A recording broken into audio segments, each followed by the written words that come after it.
guys, welcome back to my channel. Hey, hujikne kanu chatuba laikol da chaluduba tharoi lauge khara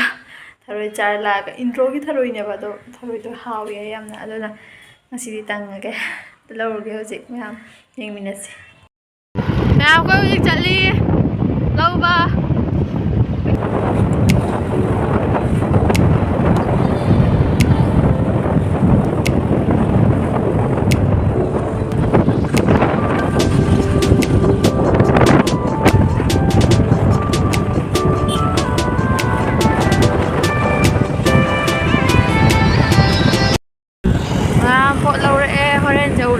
ulage mayamda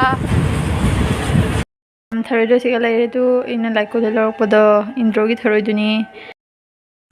khoi ji tharoi thongna bai mamai ahamba la thui kona thongbada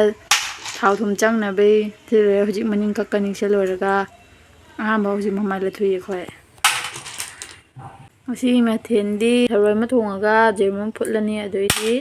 kongding ma thongani jerum phutna bada siga laire ade sina khongdum thongna bai khongdum se laire asigi tharoi thongbada hapada machan ching se laire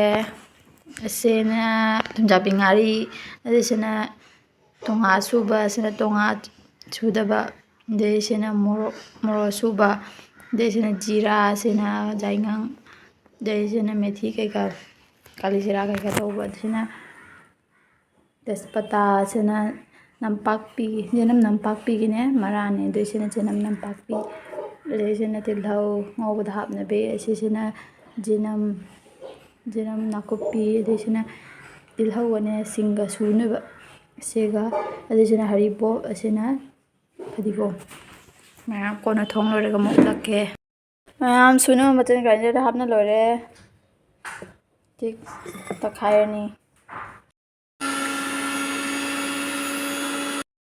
Polore se laire hujik macam mana hapa lujare jing halarega tharoi hapani mayam tharoi ga alu ga happe hujik nowi tharoi gi sak lujare siga sak to laire ngasai gi ina haibada tharoi thongba adoidi khongdum thongba ga adoidi jirma putpa ga to siga laijare mayam saba lore hujik hoi